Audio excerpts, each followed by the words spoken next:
Hi friends, అందరికీ good evening.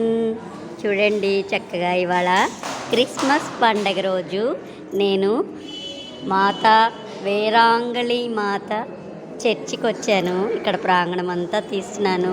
చూడండి friends, ఆ యేసయ్యని చక్కగా ఎంత బాగా డెకరేట్ చేశారో ఫ్లవర్స్ తోటి. చాలా అందంగా ఉంది ఫ్రెండ్స్. ఈ ప్రాంగణం అంతా, ఈ దేవాలయం చూడండి ఫ్రెండ్స్. చాలామంది భక్తులు వచ్చారు. ఇవాళ క్రిస్మస్ కదా, అందుకని చాలామంది వచ్చారు. చూడండి ఫ్రెండ్స్, చక్కగా నేను ఇక్కడ క్యాండిల్స్ కూడా పెట్టాను.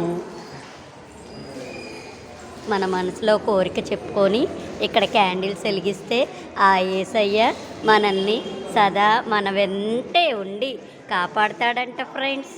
చూడండి యేసయ్యని, ఇక్కడ మాతాజీని, ఇగోండి ఇక్కడ చిన్న యేసయ్యని పడుకొని ఉన్నాడనమాట ఈ యేసయ్య. చూడండి ఫ్రెండ్స్, ఎంత ఆనందంగా ఉందో.